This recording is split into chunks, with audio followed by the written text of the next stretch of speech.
예, 오늘 고린도전서 14장에 있는 말씀을 시간이 허락되는 데까지 한번 저와 함께 읽으면서 강의하도록 그렇게 하겠습니다. 여러분이 잘 아시는 것처럼 고린도 교회에 여러 가지 문제가 많았는데 그 문제 중에 하나가 영적인 선물, 보통 우리가 은사라고 하는 것과 관련이 있었습니다.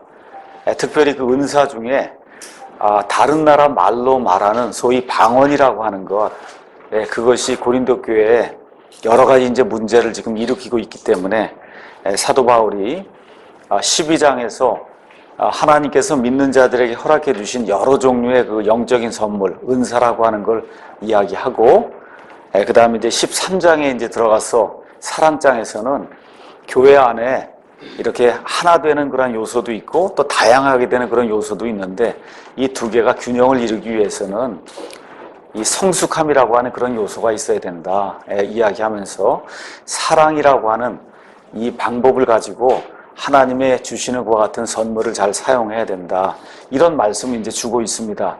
그래서 은사 문제가 있었어요. 은사의 여러 종류에 대해서 얘기했습니다.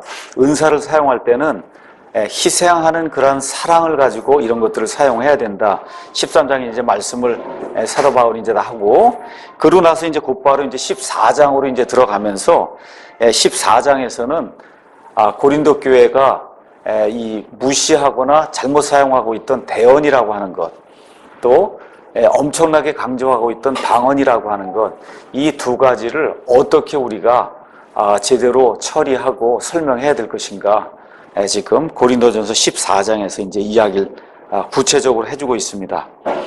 14장 1절 가서 보니까 이제 13장에서 사랑이 무엇인가, 헌신적으로 주는 사랑, 이 charity, 그 다음에 그리스말로 아가페, 이거 이제 설명을 다 한 이후에 사랑을 따르고 영적 선물들을 사모하되 특별히 너희는 대언하는 것을 사모하라, 지금 그렇게 이야기가 나와 있어요. 그래서 다시 한번 13장의 사랑장 모든 거 다 이야기한 다음에 다시 한번 또 설명하는 겁니다. 사랑을 따르면서 해야 된다. 사랑, 헌신적으로 남을 위해서 아낌없이 주는 사랑을 가지고 하나님이 주시는 영적인 선물들을 잘 사용하지 않으면 오히려 그 선물들이 문제가 될 수 있다. 지금 그 얘기를 다시 하려고 사랑을 따라야 된다, 지금 그렇게 이야기하면서 영적인 선물들을 사모해라, 사모하라고 이야기하고 있습니다. desire라고 하는 그런 단어를 썼고, 여러분이 12장 31절 가서 보시면 오직 가장 좋은 선물들을 간절히 사모하라고 하면서 여기서 covet이라는 단어를 썼는데, 이 covet이라고 하는 단어는 탐욕을 낼 정도로, 그 정도로 아주 욕심을 내서 이렇게 갖기를 원하는 거, 이런 단어가 이제 그런 말이거든요. 그것도 간절하게 지금 사모하되, 뭐를 간절히 사모해야 되냐면 가장 좋은 영적인 은사들을 간절히 사모하라는 겁니다. 자, 이야기를 이제 하면서 특별히 너희는 대언하는 것을 사모하라, 이렇게 나오는 걸 보니까 이 영적인 선물들이 여러 가지가 많은데 특별히 대언하는 걸 사모하라고 이야기하는 걸 보니까 대언이 가장 중요하고 가장 특별하고 그 다음에 가장 좋은 그와 같은 선물이라는 것을 이 14장 1절 들어가면서부터 저와 여러분이 금방 이해할 수가 있습니다. 자, 그래서 14장에는 처음부터 끝까지 우리가 소위 방언이라고 하는 다른 나라 말로 말하는 것과 그 다음에 대언이라고 하는 하나님의 직통 계시를 받아서 이야기하는 그 두 가지만 이야기하고 있습니다. 그 두 가지.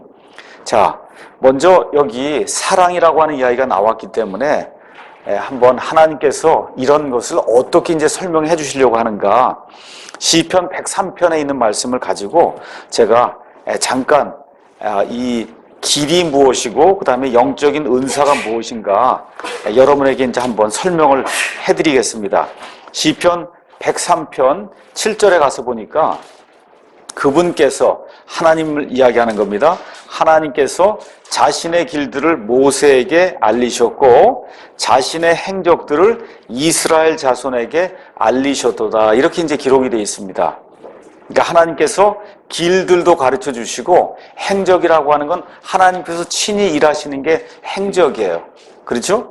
그러니까 지금식으로 이야기하면 우리가 하나님이 주셔서 하나님이 우리 가운데서 일하시는 게 뭐예요? 하나님의 영적인 선물이에요.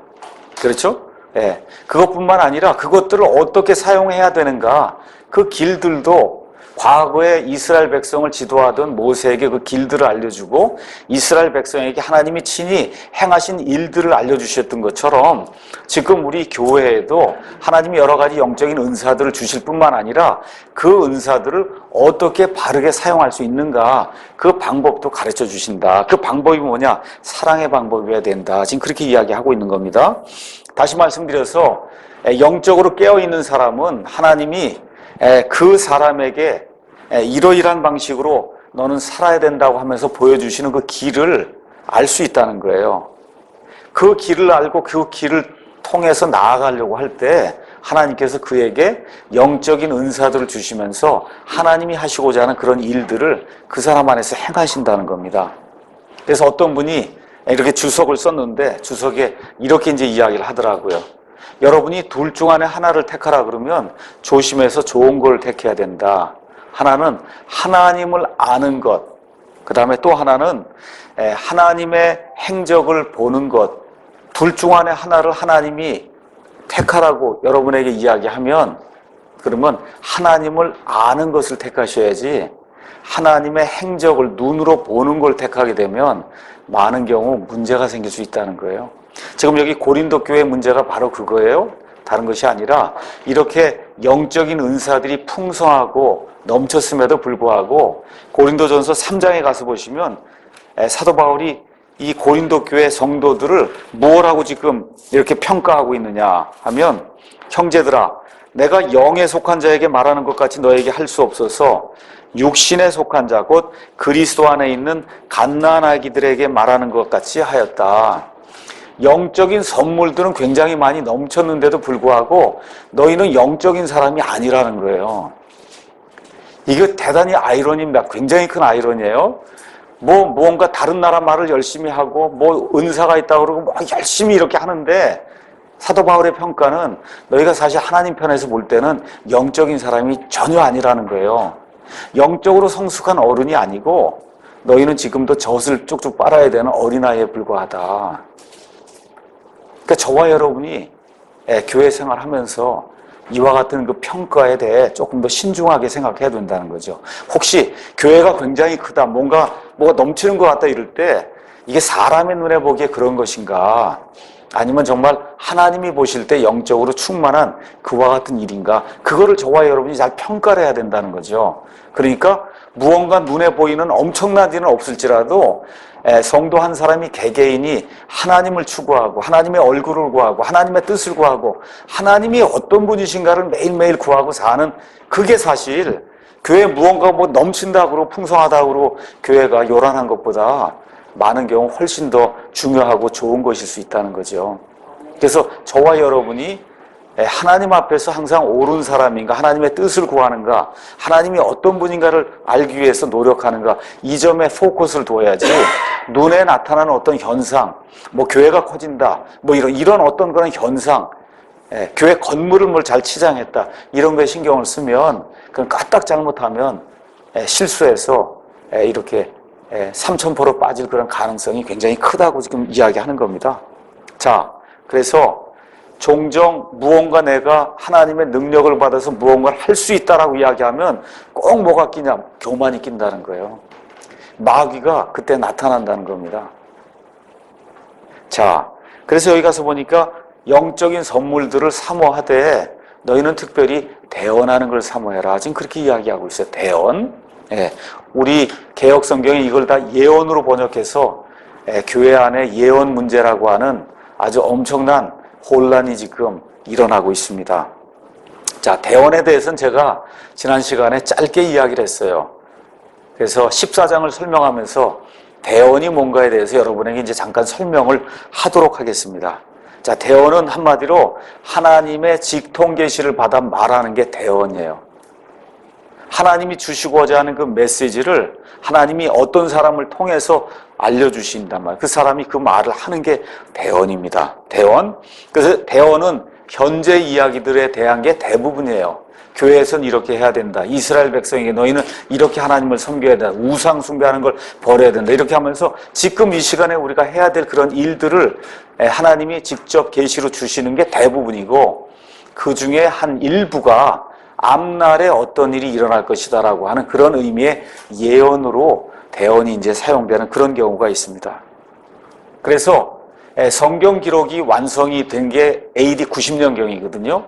그래서 AD 90년경에 되기 전까지는 하나님의 직통 계시를 받아서, 그래서 하나님이 말씀을 주면 그 말씀을 받아서 하나님이 이렇게 말씀하십니다 하고 그렇게 이야기하는 대언자들이 교회 안에도 존재했습니다.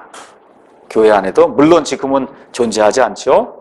그래서 영어 이 동사로 prophecy라고 하는 동사가 있고, 그 다음에 이 prophecy의 명사형이 prophet이 돼서 대언자 이렇게 되는데, 이 대언자 아니면 대언이라고 하는 말이 성경에 500회 이상 나옵니다. 500회. 그래서 특별히 이 대언이라고 하는 것은 성경 기록 자체가 대언이에요. 여러분, 여기 창세기부터 요한계시록 22장까지 나와 있는 이 하나님의 말씀 자체가 하나님이 하나님의 대언자들을 통해서 주신 하나님의 말씀이다. 그러니까 대언의 1차적인 의미는 이 성경 말씀이다. 이 성경 말씀도 있었고, 또 동시에 여러분이 이 성경 말씀 중에 기록되지 않은 대언의 말씀도 얼마든지 있단 말이에요. 고린도 교회 안에도, 에베소 교회 안에도 대언자들이 다 있었거든요. 그 사람들이 하나님의 직통 계시를 받아 말했던 그런 것들이 얼마든지 있지만 그것들은 성경 말씀은 아닙니다. 성경 말씀은, 그래서 1차적으로 대언은 성경 말씀이고, 이 성경 말씀 외에도 하나님의 대언자들이 말한 대언의 말씀들이 많이 있었다. 그렇게 이제 이야기 드릴 수 있습니다. 근데 저와 여러분이 prophecy 아니면 prophet이라고 하는 이런 단어를 20세기 아니면 21세기 이 영환사전에 가서 찾으면 첫째 뜻이 뭐예요? 예언한다로 나오거든요. 예언, 앞날을 내다보는 예언, 이렇게 이제 나온단 말이죠. 근데 옥스포드 이 사전이라고 엄청난 규모의 그 사전에 가서 보시면 뜻을 두 가지로 구분했습니다.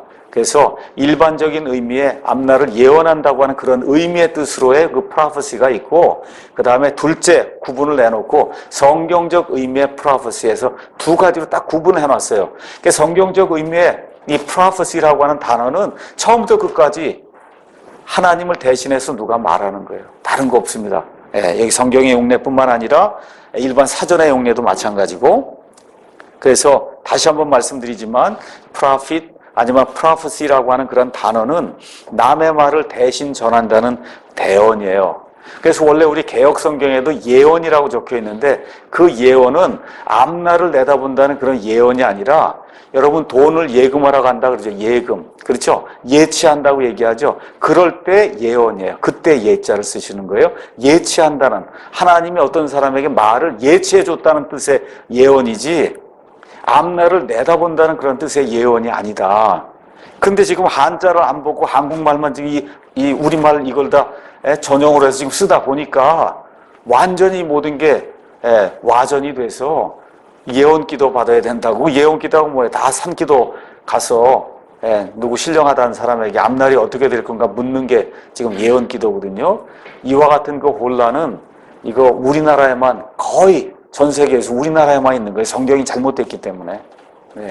미국 사람 누구 가서 예언기도 받으러 가서 머리 디밀고 돈 내고 복채 내고 그런 성도가 어디 있어요. 있을 수 없는 일이거든요. 있을 수 없는 일입니다. 이게. 근데 그와 같은 일들이 지금 한국 교회 안에 특히 이제 이 샤머니즘적인 그런 요소와 함께 이 기독교가 이렇게 짬뽕이 되면서, 그래서 이와 같은 안타까운 일이 이제 생기게 있습니다.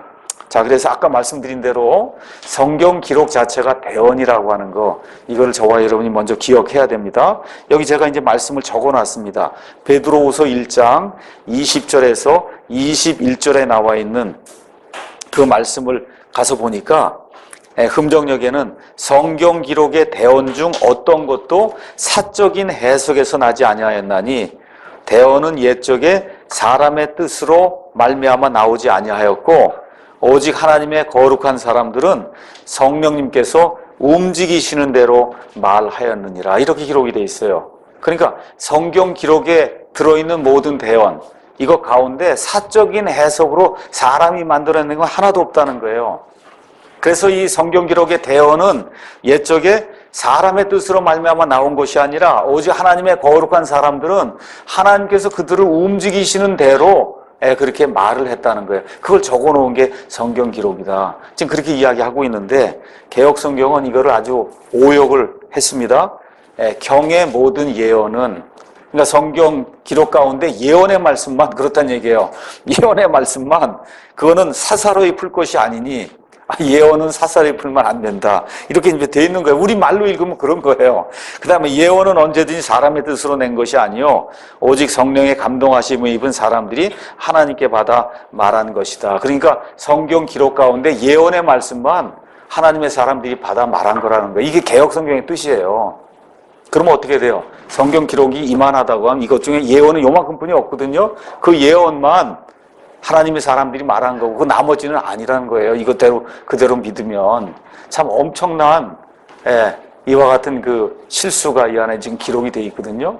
이렇게 하다 보니까 성경 기록을 대하는 태도도 많은 경우 잘못돼 있고, 특히 모든 걸 다 예언으로 이렇게 생각해서 앞날 내다보는 걸로 이렇게 모든 걸 하다 보니까 교회 안에 신비주의, 샤머니즘, 이게 뭐예요? 복채내고 무언가 하나 말씀 듣고 하는 그와 같은 일들이 너무 안타깝게도 한국교회에 만연이 되어 있습니다. 자, 그러면 우리가 대언이라고 하는 게 하나님의 직통 계시를 받아 말하는 거다. 이거를 증명해 주는 성경 말씀을 하나 살펴보겠습니다. 누가복음 11장 한번 가서 보시죠.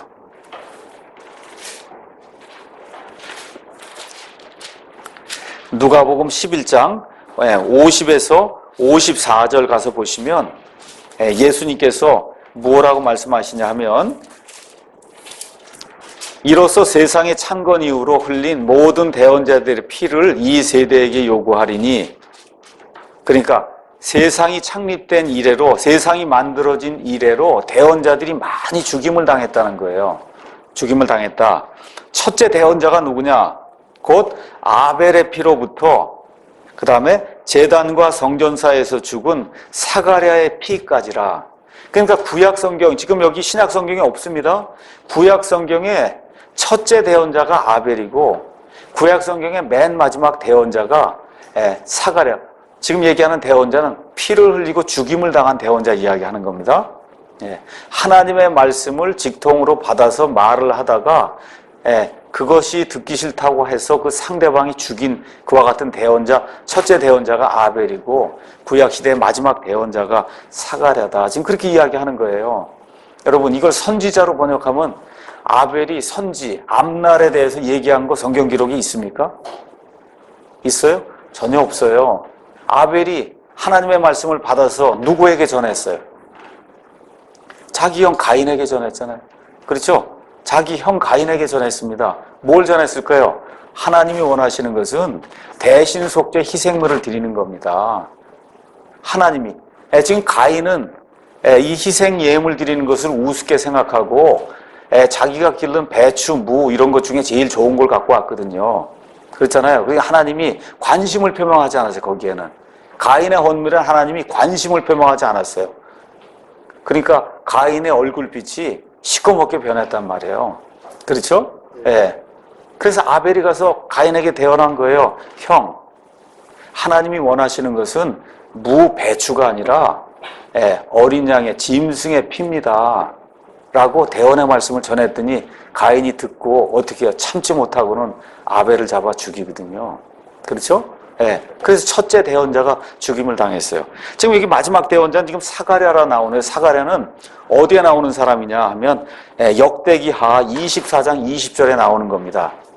참 또 어떤 분들이 그렇게 생각하실 거예요. 아니 말라기가 구약 성경의 맨 마지막인데 왜 역대기가 맨 마지막이라고 이제 이야기를 하느냐. 그것은 지금 우리가 가지고 있는 구약 성경은 이게 지금 말라기가 맨 마지막으로 돼 있어요. 근데 유대인들이 사용하는 히브리어 성경은 역대기 상하가 맨 마지막에 돼 있습니다. 왜 그러냐 하면 역대기 상하는 바빌론 포로 생활 70년 하고 온 이후에 그 이후에 우리가 이렇게 살아서는 안 되겠구나. 하나님이 다윗의 계보를 통해서 메시아를 내려고 하는데 이 계보에 따라서 하나님이 이루시는 그런 일들을 제대로 적어야 되겠다 해서 에스라와 그 나머지 사람들이 하나님의 말씀들을 기록해 놓은 게 역대기 상하예요. 그러니까 히브리어 구약 성경을 펴시면 처음이 창세기, 맨 마지막이 역대기 상하의 역대기 하가 된단 말이에요. 그러니까 역대기 하의 맨 마지막으로 죽임을 당한 대원자는 여기 나와 있는 사가랴예요. 사가랴. 영어로도 가서 보시면 아벨은 에이블 해서 에일고, 그 다음에 사가랴는 여기 가서 자카라야 해서 Z로 돼 있어서 A부터 Z까지 이렇게 돼 있다. 아시겠죠? 처음부터 끝까지 A부터 Z까지 이렇게 돼 있습니다. 이거 가서 보니까 뭐예요? 대언자란 말이죠. 대언자. 이걸 선지자라 그러면 안 된단 말이에요. 이 사가랴라는 사람도 앞날을 예언한 거 아무것도 없습니다. 앞날을 이야기한 거. 자, 그래서 여기 나와 있는 것처럼 대언이라고 하는 그런 말을 처음부터 끝까지 사용을 해야 된다. 선지자, 예언, 이런 것들 때문에 산기도 가야 되고 예언기도 받아야 되고 문제가 보통 문제가 아닙니다. 그래서 신약 성경이 이제 신약이 기록이 되면서 사도행전이 시작돼서 여러분이 사도행전 11장 28절에 가서 보시면 아가보라는 그런 대언자가 나와요. 한번 가서 보겠습니다. 아가보. 사도행전 11장 28절에 가서 보시면 아가보라고 하는 대언자가 기근이 들 것을 대언하는 그런 내용이 28절에 기록이 되어 있습니다. 27절부터 읽는 게 좋겠네. 이 무렵에 대언자들이 예루살렘에서 안디옥에 이르렀고, 한 명이 아니에요. 여러 명이 있었죠.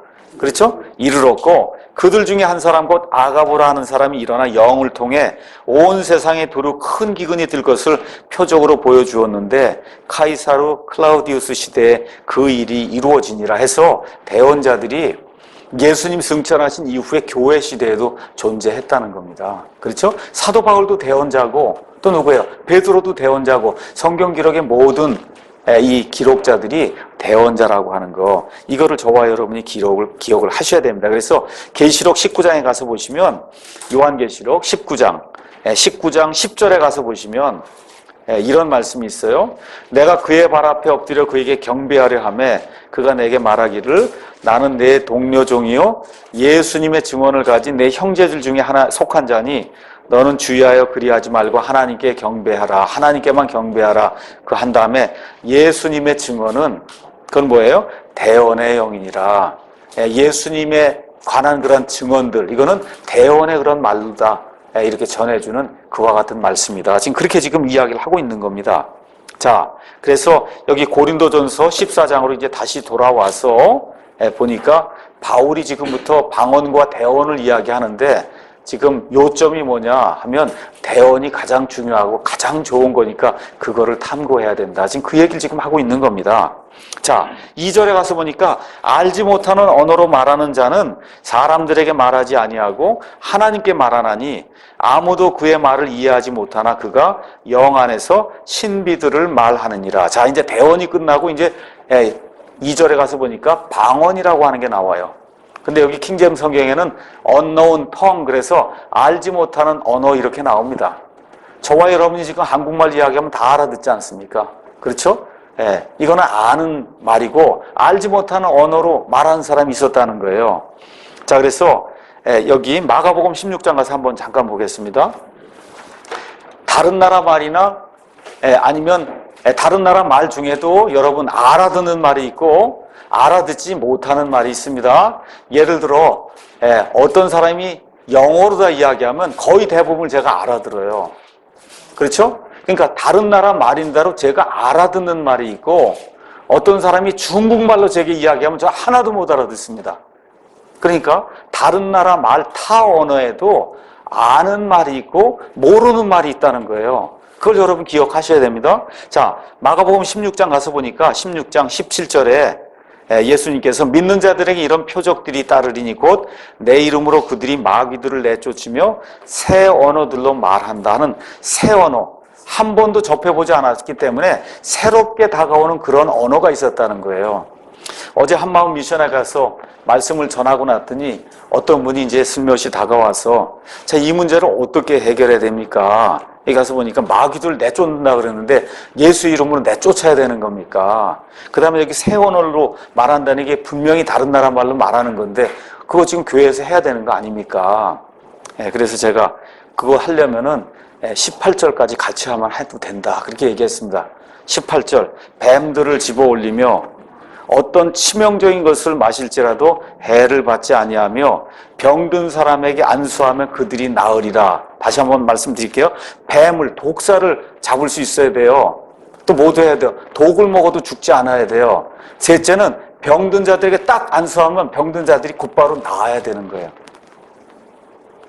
이거 세 가지 지금 할 수 있으면 그럼 어떻게 하라고요? 마귀도 내쫓고 뭐 다른 나라 말로 말하고 하는 거 해도 괜찮다 그랬더니 그건 제가 할 수 없습니다. 그리고 물러가더라고요. 여기 있는 그대로예요. 이게 어느 때까지 이게 존재하는 거예요. 성경 말씀이 없을 때 아직 기록이 주어지지 않아서 하나님의 말씀을 대언한 사람이 진짜 저 사람이 하나님에게서 왔는가 아닌가를 그거를 확인시켜 주기 위해서 이와 같은 이 기적의 은사들이 필요했던 겁니다. 특히 또 다른 나라 가서 말씀을 전할 때 여러분 사도행전에 가서 보시면 오순절날 한 18개 나라 지역에 사는 유대인들이 여기 왔단 말이에요. 그렇죠? 이들에게 하나님의 말씀을 전해서 예수님이 그리스도라고 하는 그 사실을 이 사람들에게 전해야 이 사람들이 돌아가면 예수님이 그리스도라고 18지방에 가서 다 이야기할 거 아닙니까? 그렇죠? 그렇게 하려면 어떻게 해요? 방언이라고는 이 외국 말을 해야만 그래야 그 말을 듣고 이 사람들이 이해하고 돌아갈 거 아니에요. 이런 것이 필요한 때가 있었다는 거예요. 근데 AD 90년경에 하나님 말씀이 온전히 다 기록이 되니까 더 이상 그럴 필요가 없어요. 어떻게 하면 돼요? 성경 말씀 읽으면 되는 시대가 됐기 때문에 더 이상 무슨 새로운 말이다, 다른 나라 말이다. 그러면 어떻게 그 다른 나라 말이 필요하면 성경을 다른 나라 말로 번역해서 주면 끝나는 거예요. 그렇죠? 그래서 이와 같은 것은 사도시대, 특히 성경 기록이 완성이 되기 전까지 그러니까 사도들과 그 당시에 존재하던 대언자들에게 1차적으로 주어진 그와 같은 말씀이지 이걸 지금 20세기, 21세기에게 적용하려고 하면 말씀이 안 맞습니다. 그렇죠? 독사도 집어야 되고 독도 먹어야 되고 먹을 수 있어야 되고 병든 자에 딱 손대면 일어나야 되고 이런 일이 어디 있어요? 없습니다.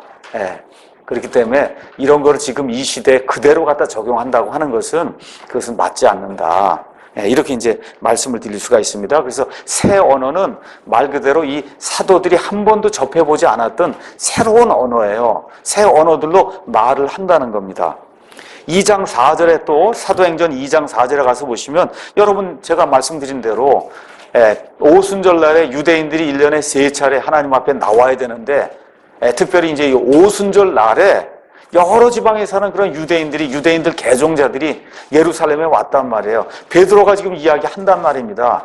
근데 베드로가 지금 18개 다른 나라 말을 어떻게 해요? 못하지 않습니까? 그렇죠? 이렇게 될 때 다른 언어로 이야기했다고 하는 이런 이야기가 이제 나와 있는 거예요. 그런데 문제가 이건 뭐냐? 다른 나라 말로 이야기했는데 상대방이 알아들었어요? 못 알아들었어요? 알아들은 거예요. 그렇죠? 다른 나라 말로 이야기한 걸 상대방이 알아들은 겁니다. 제가 아까 제가 누군가가 영어를 이야기하면 제가 거의 알아듣는다. 외국말인데도 불구하고. 그러니까 거기 나와 있는 게 외국말이에요. 그 외국말을 하니까 18개 지방에 멀리서 온 지역의 사람들이 다 알아들은, 다시 말씀드려, 다른 나라 말이었다. 지금 그렇게 기록이 되어 있습니다. 자, 여기 고린도전서 14장에는 드디어 뭐가 나오냐? 다른 알지 못하는 언어가 나온다. 그 얘기야. 그건 무슨 얘기입니까? 자, 지금 여기서 이야기하는 방언은 개인이 지금 기도하는 게 아니에요. 지금 여기 앞뒤 문맥을 해서 한번 쭉 보세요. 교회 안에 와서 지금 이야기하는 거예요. 교회 안에 와서. 그런데 교회 안에 회중이 200명이고 얼마가 있을 때 교회 안에 회중이 전혀 알지 못하는 다른 나라 말이라는 겁니다. 아시겠죠? 그러니까 다른 나라 말도 두 종류가 있다는 거예요.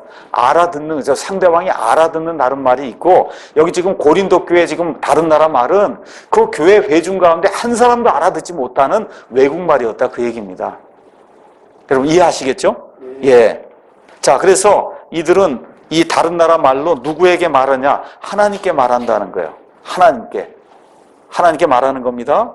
즉, 그 말은 하나님만 아신다는 거예요. 그러니까 그런 얘기를 하니 이 회중 가운데는 한 사람도 그걸 알아듣지 못한다는 겁니다.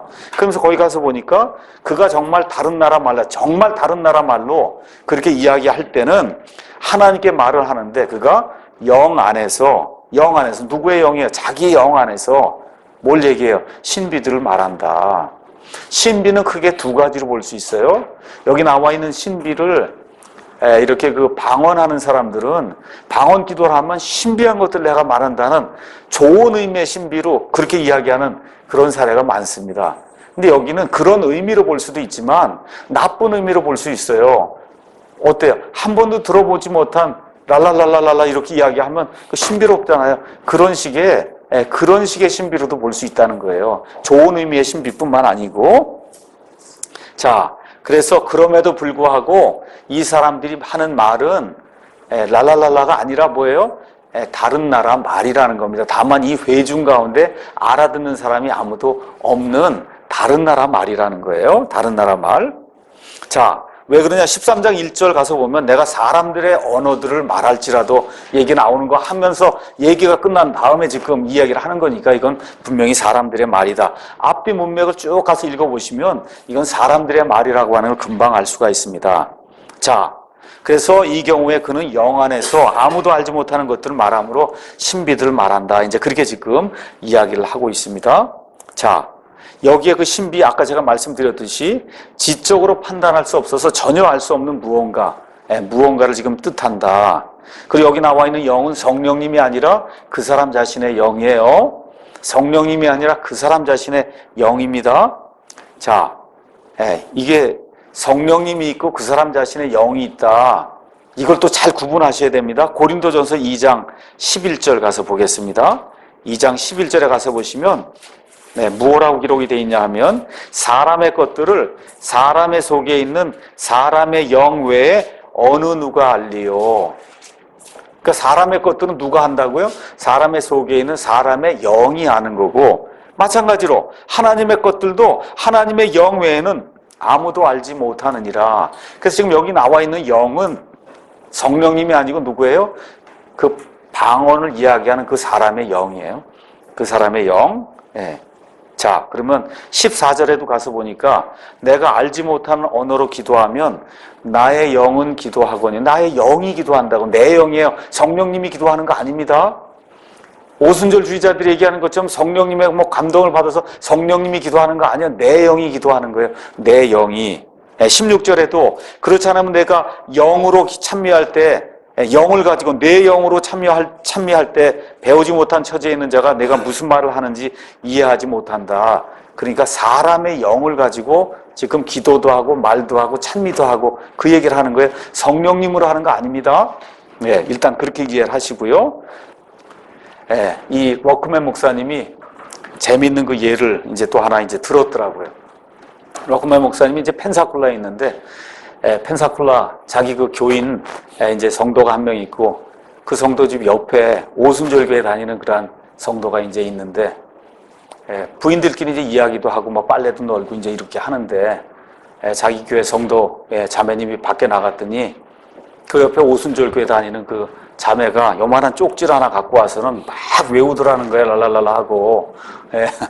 그래서 뭘 하냐 그랬더니 이 하나님의 이 선물을 사용하고 이렇게 프랙티스, 연습하지 않으면 이게 아무 효과가 없습니다. 그래서 계속 이거를 랄랄랄라 지금 하고 그러고 있더라는 거예요. 이런 일들이 소위 우리가 보통 얘기하는 학습방언이라는 거거든요. 학습방언. 그렇죠? 이게 뭐예요? 아무 소용없다는 거예요. 랄랄랄라인데 뭘 알아요? 무슨 말 하는지 모르잖아, 일단은. 그래서 여기 나와 있는 참된 방언은 그건 뭐예요? 자기 영은 깨달아 안다니까, 자기가. 다만 저쪽 사람에게 아무 소용이 없는 거죠. 이해하시겠죠? 그러니까 그 당시에 참된 방언이라고 하는 건 이런 자기는 세워줄 수 있는 그런 효과는 있었지만 지금 얘기하는 학습 방언이라는 건 아무것도 아니다, 이게. 그래서 우리가 사람이기 때문에 사람이 영이 있어요. 영이 있기 때문에 세 가지 말을 할 수 있다는 거. 입을 열면은 하나는 자기의 영에 의해서 주도가 돼서 나오는 말이 있다는 거예요. 정신 똑바로 차리고 저와 여러분이 이야기할 때는 내 영이 원하는 말을 제가 이야기하는 거예요. 맞습니까? 그런데 사람이 영이 있기 때문에 마귀에게 사로잡힐 수도 있거든요. 그렇죠? 마귀에게 딱 사로잡히면 말은 이 사람이 하는데 누구 말이 나와요? 마귀의 말이 나오는 거예요. 또 하나님의 영에 사로잡히면 하나님의 말이 나오는 거고, 사람이 그렇게 돼 있다는 거예요. 그러니까 이게 쓸데없는 말로 랄랄랄라 하고 이렇게 되면 마귀 말 하기가 거의 100%다. 예. 왜? 분간이 안 되지 않습니까? 무슨 말을 하는지. 축복을 하는 건지 저주를 하는 건지, 이 교회에 들어와서 랄랄랄라 하면 이 교회가 잘 되라고 하는 건지 망하라고 하는 건지 저와 여러분이 어떻게 분별을 해요? 안 되지 않습니까? 그래서 쓸데없는 일이다. 지금 그렇게 이야기하는 거예요. 예. 그래서 성경 어디를 살펴봐도 방언을 사모하라는 말은 없습니다. 방언하는 방법을 찾아보라라든지, 알겠죠? 예, 방언하는 방법을 열심히 강구하라든가, 방언하는 걸 연습하라든가, 방언을 사모하라는 말은 없어요. 뭐는 있어요? 대언은 사모하라 그래요. 대언은 사모하는데 방언은 사모하라는 그런 말이 없어요. 왜 그러냐? 까딱 잘못하면 마귀 말을 할 수 있다니까요. 마귀 말을. 자, 그럼 3절에 가서 보면, 그러나 대언하는 자는 하나님에게 얘기하지 않고 누구에게 얘기해요? 사람들에게 말하여 그들을 세우고 권면하며 위로한다. 그러니까 대언은 세 가지 효과가 있어요. 그들을 세워주는 거예요. 그러니까 대언을 하게 되면 교회가 세워져요. 교회가 흥왕해지고 부흥하고, 그렇죠? 성도들이, 그 다음에 가서 보니까 권면을 받아서 성도들이 격려를 받는단 말이에요. 또 어떻게 돼요? 위로를 받는다는 거예요. 대언의 말씀을 통해서 세 가지 효과가 나타난다. 지금 그렇게 이야기하고 있는 겁니다. 그래서 여기 몇 절까지 있느냐 하면 40절까지 있는데, 40절 가기도 전에 이미 1절에서 3절만 읽어도 이건 방언은 하면 안 되겠구나. 저와 여러분이 금방 이해할 수 있을 겁니다. 그래서 가서 보면 방언은 이기적이에요. 나만 위한 거라고 돼 있어요. 자기 자신만. 대언은 남을 위한 거라는 거예요. 그러니까 방언은 자기를 세워주는 거고, 대언은 교회를 세워주는 거예요. 교회를 세워주는 거다. 이 내용을 저와 여러분이 꼭 기억을 해야 됩니다. 그래서 14장 39절에도 그러므로 형제들아 대언하는 것을 사모하고 타언어도 말하는 것을 막지 말라 이렇게 나옵니다. 그 당시에는 타언어가 아직도 유효했기 때문에 타언어 말하는 거 막지 말라. 근데 타언어로 말할 때 이런 규칙을 가지고 해라. 그건 그 앞에 이제 나오는 거예요. 그러니까 타언어를 사모하라는 말은 없습니다. 뭐만 사모해요? 대언만 사모하라고 지금 이야기하는 겁니다. 4절 가서 보니까 알지 못하는 언어로 말하는 자는 자기를 세우나 대언하는 자는 교회를 세우느니라.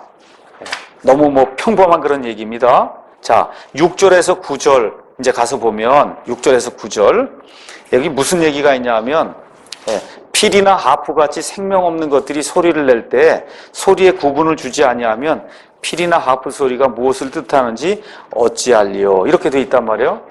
그렇지 않습니까? 여러분 피아노 여기 와갖고 꽝꽝 대고 쳐놓으면 이게 뭘 얘기하는지 뜻하는지 아무도 모르잖아요. 그렇잖아요. 방언도 마찬가지예요. 랄랄라라 말고 진짜 방언이라도 저와 여러분에게 와서 여기 와서 아프리카 어느 나라 말로 여기 어떤 사람이 이야기하면 저와 여러분에게 피아노 꽝꽝 치는 거하고 똑같이 들리지 않습니까? 그렇죠? 그렇게 하면 사람도 세워주지 못하고 심지어 개나 고양이도 세워주지 못한다. 그렇게 이야기하는 거예요. 짐승도 세워주지 못해요. 아무 뜻도 없는 이야기를 갖고 해버리면 소용이 없다는 거죠. 근데 반면에 대언은 사람들에게 말해서 그들을 세워주고 권면하고 위로한다는 거예요. 그래서 방언은 본인이 이해하는 경우에 이해 못하면 아무 소용없는 거예요. 본인이 이해하는 경우에 어떻게 해요? 방언은 그 사람만 세워준다는 겁니다. 대언은 세워주고 권면하고 위로하고 이 세 가지 효과가 있는데 방언은 뭐만 돼요? 세워주는 일만 하니까 올바른 그런 방언을 한다 해도 대언의 효과의 3분의 1분이 안 되는 거다. 지금 그 얘기를 하고 있는 겁니다. 5절 가서 보니까 나는 너희가 다 타 언어들로 말하기를 원하되, 그러니까 바울이 방언하는 걸 원한다 그러지 않았습니까? 거기까지만 읽으면 그렇게 들리시죠? 근데 그게 아니에요. 뒷부분을 이야기하는 원하되, 그게 무슨 얘기야? 그건 하지만 실제로 나는 이거 하기를 원한다는 거예요. 그게 뭐예요? 특별히 대언하기를 원한다. 무슨 얘기인지 아시죠? 이거 하는 걸 내가 원하지만 사실 내가 원하는 거는 대언이다. 지금 그 얘기를 하는 거예요. 그러니까 사실은 방언을 부정하는 거예요. 그거 하지 말라. 지금 그 얘기 하는 겁니다. 여기서도. 예. 자, 그러면서 뭐라고 이야기하느냐 하면 타 언어들로 말하는 자가 통역하여 교회가 세움을 받게 하지 아니하면 대언하는 자가 그보다 더 크니라.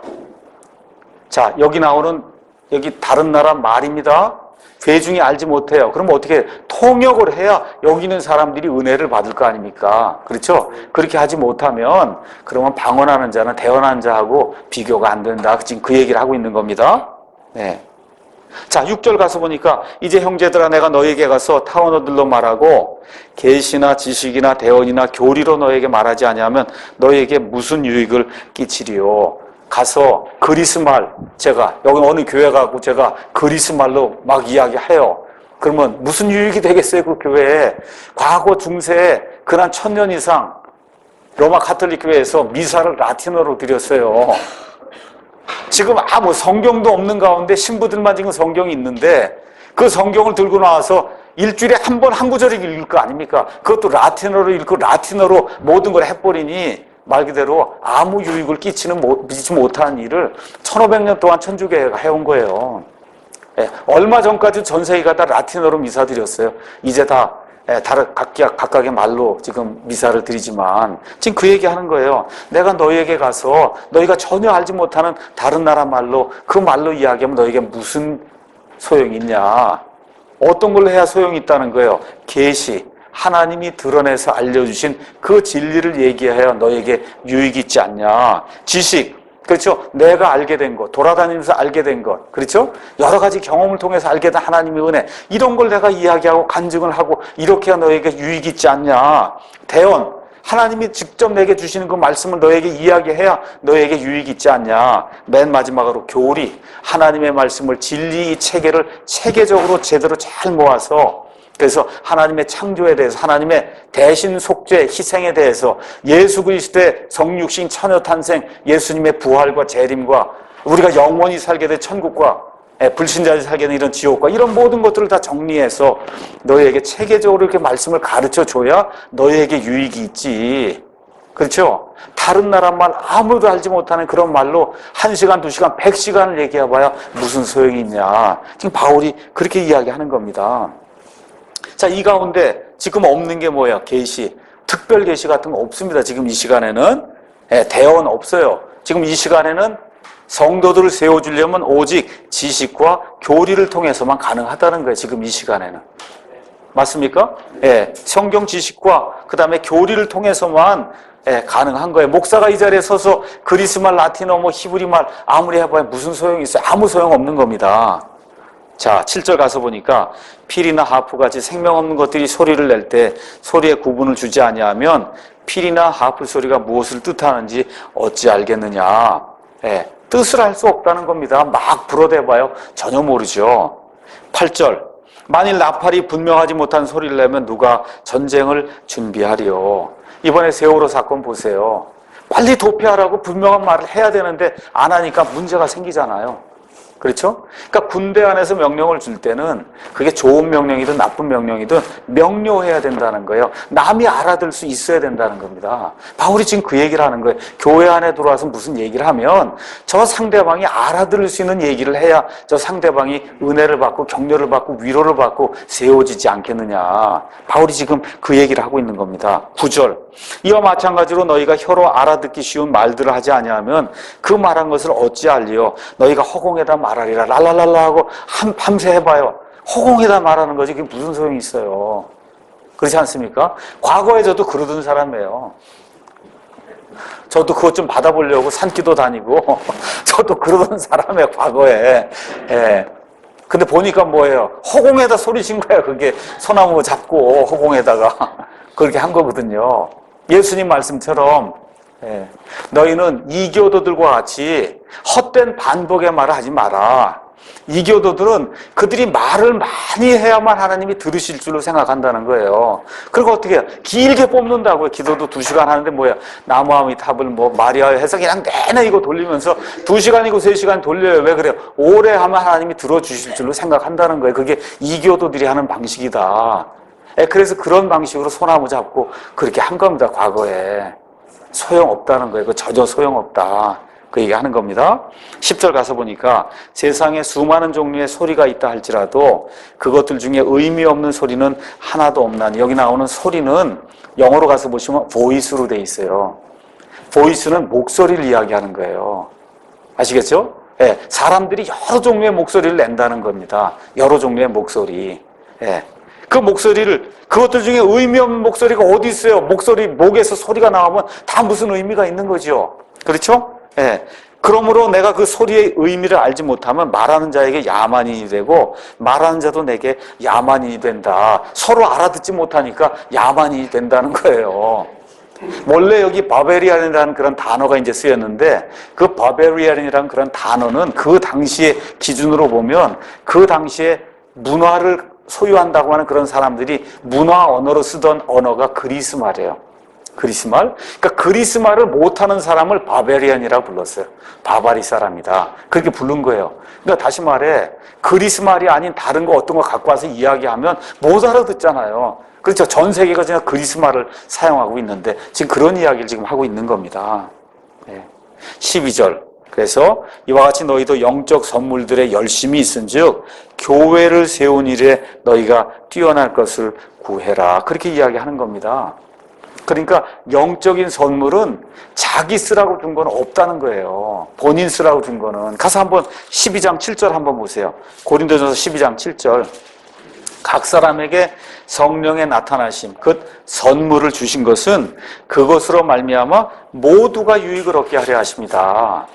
모두가 유익을 얻어야 되는 거예요. 그러니까 성경에 나와 있는 저와 여러분이 하나님에게 주신 이 탤런트 아니면 기프트, 즉 영적 선물이라고 하는 건 모두가 유익을 얻기 위해서 하나님이 주시는 거지 너 하나 잘 먹고 잘 살아라고 주는 거 없다는 겁니다. 지금 여기 그 이야기를 지금 하고 있는 겁니다.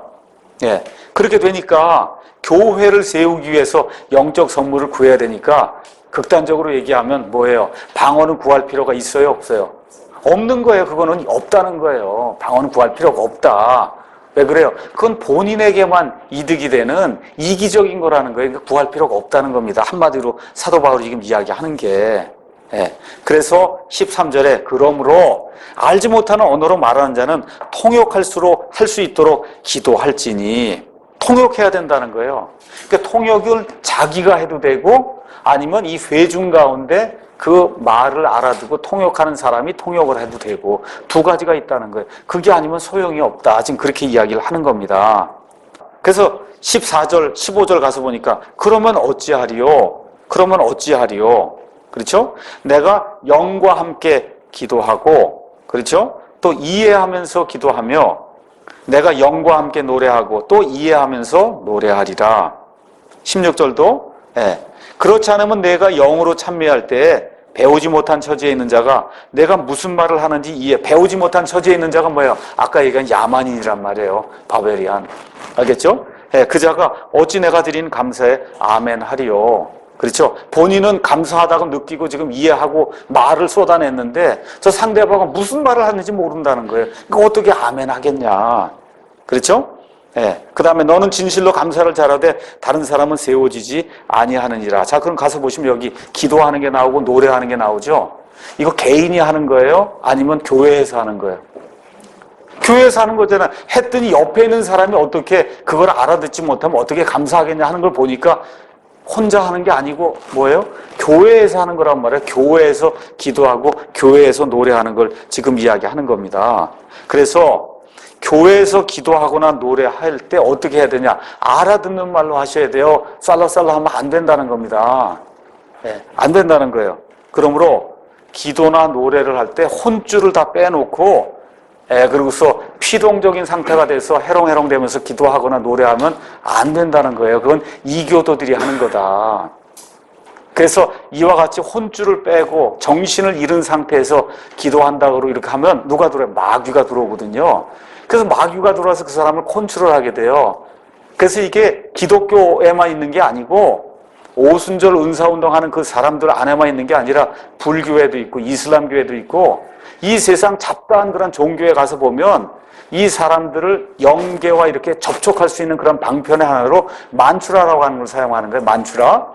똑같은 말을 헛된 반복을 계속하는 겁니다. 그렇게 되면 사람이 쓰러지게 되거든요. 예, 이런 일은 하면 절대 안 된다는 거죠. 정신을 똑바로 차려야 된다. 이해해야 된다는 거예요. 내가 말하는 거, 기도하는 거, 노래하는 거 그걸 이해해야 된다는 겁니다. 결론의 말씀 드릴게요. 기쁜 감정으로 하나님을 추구하고 하나님을 대하는 것은 아무 문제 없는 좋은 일이에요. 하나님께 기도하는 가운데 행복감을 느끼고 찬양하는 가운데 참 즐거움을 느끼고 눈물도 나고 그런 거 얼마든지 있을 수 있는 그런 일입니다. 근데 중요한 포인트가 뭐냐? 자신의 의식을 잃어버리면 안 된다는 거예요. 자기 자신을 컨트롤하면서 어떻게 내가 무엇을 하고 있고 청중들이 어떻게 나를 받아들이고 있는가 이거를 정확히 보면서 해야지 앞에 나와갖고 정신없이 하면 안 된다는 겁니다. 그래서 미국에서 오순절 은사운동이 1900년부터 시작이 됐거든요.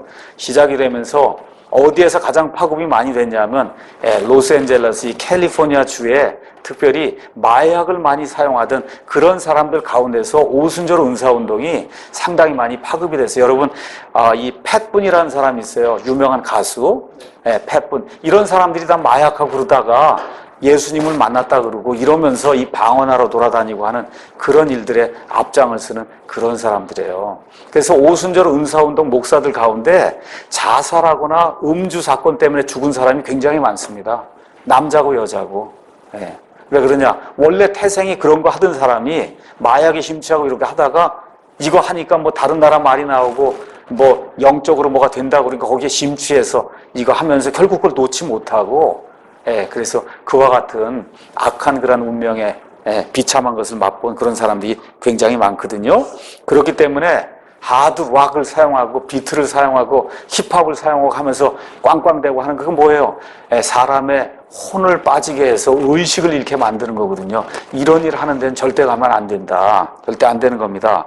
그래서 결론의 말씀은 경험과 감정 좋은 거예요. 하나님도 감정이 있으세요. 그러니까 우리도 행복감을 느끼고 좋아하고 눈물도 나오고 기도하는 얼마든지 있습니다. 그럼에도 불구하고 여기에 베팅을 하면 그러면 망할 가능성이 크다는 거예요. 어디에 베팅을 해야 돼요? 여기에 베팅하셔야 돼요. 저와 여러분의 신앙생활은 그런 감정과 이런 거 있을 수 있어요. 그럼에도 불구하고 거기다가 올인하면 큰일 난다는 거예요. 여기에 올인하면서 거기에 감정이 따라올 때 그 감정이 옳은가 그른가를 잘 판단해서 좋은 감정을 유지하셔야지. 그렇죠? 말씀을 다 저버리고 오순절 은사하는 사람들은 말씀 얘기하면 다 그런 거 싫다 그래요. 무슨 말씀이 필요한 하나님의 직통계시로 지금 감정이 이렇게 내가 뜨거운데 그러거든요. 그러니까 판단을 안 합니다. 판단 안 하니까 마귀가 들어와서 그 사람들을 판단하고 조정하는 거예요. 그래서 이런 일이 교회라고 하는 데서 생긴다고 하는 것 자체가 그게 큰 비극인 거예요. 비극이다. 오늘 여기까지 하고 마치겠습니다.